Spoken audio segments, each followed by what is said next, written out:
Hello guys, i-share ko lang sa inyo yung isa na dahilan kung bakit nasisira ang ating fan motor.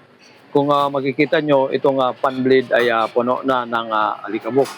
Kapag ganito na karumi ang ating fan blade, ang alikabok na kumakapit sa ating fan blade ay nakakadagdag ng load sa ating fan motor. Kapag hinayaan ng ganito, ang fan motor natin ay tataas ang amperahe at ang fan motor natin ay mag-iinit.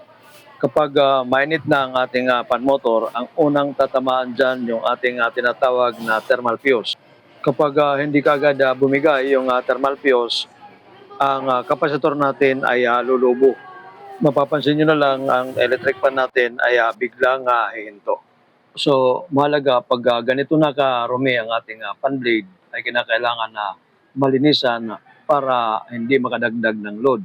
At isa pa, kapag ganyan na karumi ang ating fan blade, ang buga ng hangin ay mahina na.